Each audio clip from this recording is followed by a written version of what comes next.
صلح الحديبية، السنة السادسة للهجرة، نقطة انطلاق على طريق الدعوة. في أعقاب غزوة الأحزاب، وأول ما فعله الرسول صلى الله عليه وسلم بعد غزوة الخندق قيامه بتأمين الدولة الناشئة من أي خطر خارجي محدق بها. وبعد أن استطاع المسلمون أن يفرضوا هيبتهم ويؤكدوا وجودهم في شبه الجزيرة العربية بعد أن تهاوت كثير من قلاع الوثنية فيها، وجد الرسول صلى الله عليه وسلم الفرصة سانحة لتحريك الموقف مع قريش، بادئا معها بمحاولة سلمية، طالبا حقا من حقوق العرب على اختلاف مشاربهم، وهو زيارة بيت الله الحرام.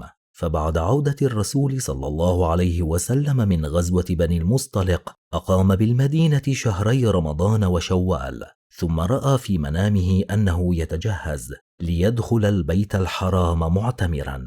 فخرج الرسول صلى الله عليه وسلم في ذي القعدة من السنة السادسة للهجرة، ومعه 700 رجل على أشهر الأقوال، ويروى أنهم كانوا 1500 أو 1400، ولم يحمل المسلمون معهم من السلاح إلا السيوف في أغمادها. وساق الرسول صلى الله عليه وسلم الهدي أمامه، وأحرم بالعمرة من ذي الحليفة، وكل ذلك ليعلم الناس والمكيون بوجه خاص أن المسلمين لم يأتوا لقتال، وإنما جاءوا معتمرين زائرين.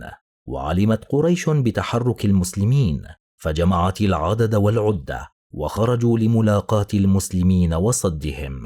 ولما علم الرسول صلى الله عليه وسلم بذلك سلك طريقا مخالفا ليتفادى القتال، حتى وصل إلى الحديبية، فعسكر هناك ليستريح المسلمون. وأرسلت قريش وفودها إلى الرسول صلى الله عليه وسلم ليقفوا على سبب قدومه، فأرسل إليهم أنه لم يأت مقاتلا، وإنما جاء زائرا.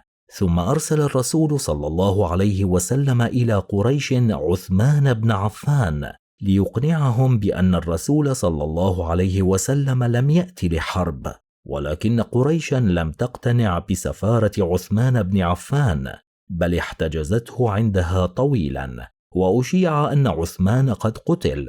ولما بلغ ذلك رسول الله صلى الله عليه وسلم قال: لا نبرح حتى نناجز القوم، ودعا الناس إلى مبايعته على القتال. وتحت شجرة هناك بايعه المسلمون بيعة الرضوان التي ورد ذكرها في القرآن الكريم في قوله تعالى: بسم الله الرحمن الرحيم، لقد رضي الله عن المؤمنين إذ يبايعونك تحت الشجرة فعلم ما في قلوبهم فأنزل السكينة عليهم وأثابهم فتحا قريبا. ولكن عثمان عاد إلى المسلمين بعد هذه البيعة، وعلم المسلمون ببطلان تلك الإشاعة، وأرسلت قريش إلى رسول الله صلى الله عليه وسلم سهيل بن عمرو ليوقع صلحا مع الرسول صلى الله عليه وسلم على أن يعود هذا العام دون أن يدخل مكة. وبعد محادثات طويلة اتفق الطرفان على عقد معاهدة أطلق عليها اسم صلح الحديبية، وكانت أهم بنودها: أولا، أن تتوقف الحرب بين قريش والمسلمين لمدة 10 سنوات. ثانيا، أن من أتى محمدا صلى الله عليه وسلم من قريش بغير إذن وليه رده عليهم، ومن جاء قريشا من أصحاب محمد لم يردوه عليه. ثالثا، من أحب من العرب أن يدخل في عهد قريش وحلفهم دخل فيه، ومن أراد أن يدخل في عهد محمد صلى الله عليه وسلم من غير القرشيين دخل فيه. رابعا، أن يرجع المسلمون من مكة عامهم هذا، أي السنة السادسة للهجرة، ويكون من حقهم دخولها في العام التالي، على أن يقيموا بها 3 أيام بعد أن تخرج قريش منها، وعلى ألا يحمل المسلمون معهم إلا السيوف في أغمادها.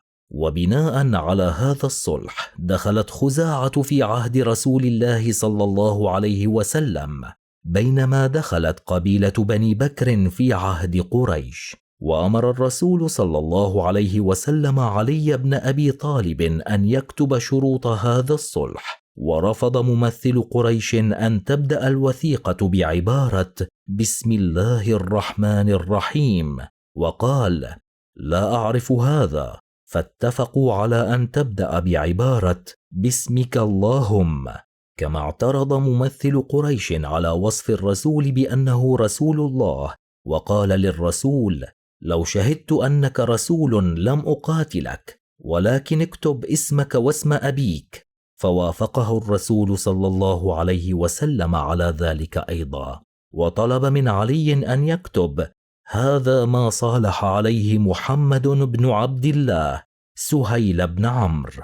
واعتقد بعض المسلمين أن شروط الصلح مجحفة للمسلمين وفيها انتقاص لشأنهم، ومنهم عمر بن الخطاب رضي الله عنه الذي قال للرسول يا رسول الله ألست برسول الله؟ قال بلى.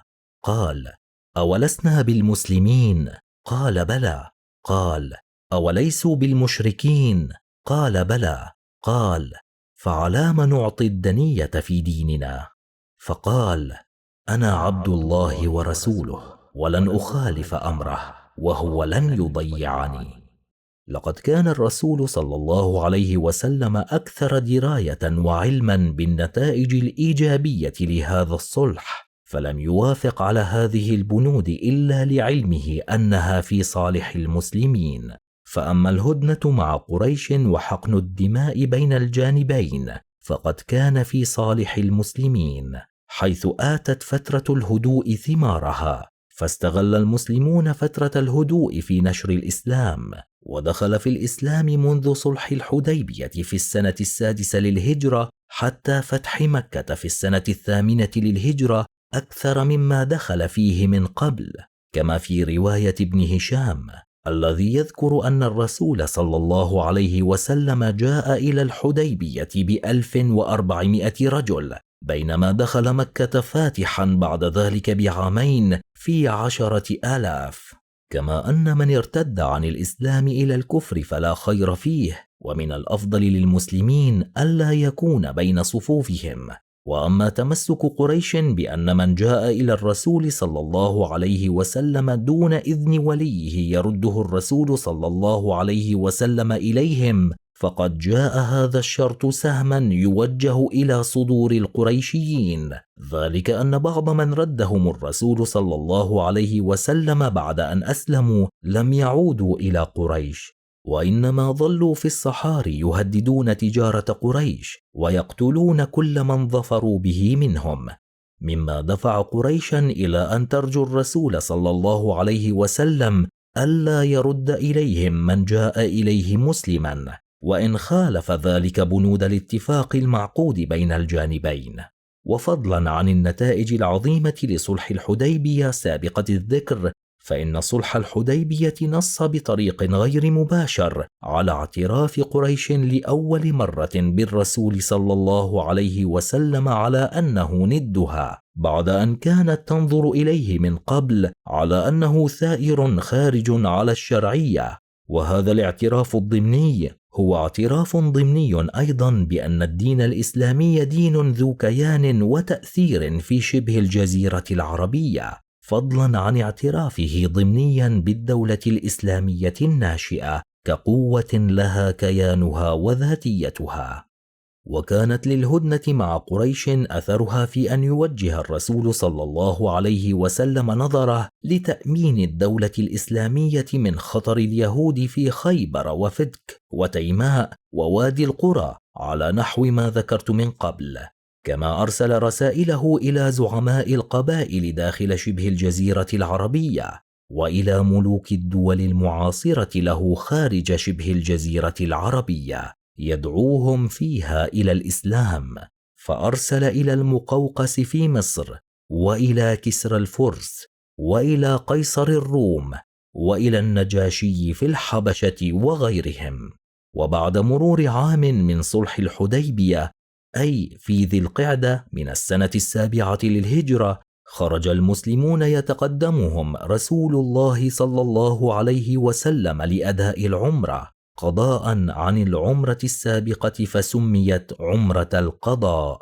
وتركت لهم قريش مكة، ودخل المسلمون يطوفون ويكبرون بصوت يهز المشاعر ويؤثر في النفوس، وكان لذلك أثره في نفوس القرشيين الذين كانوا على مسمع بهذا التكبير والتهليل.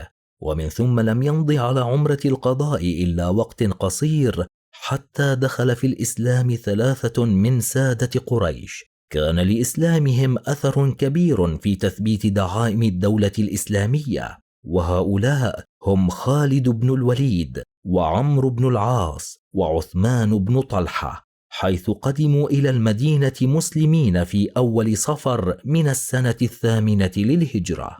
ومن كل ما تقدم يمكن القول بأن صلح الحديبية كان نقطة انطلاق للدعوة الإسلامية وركيزة أساسية في بناء الدولة الإسلامية الناشئة.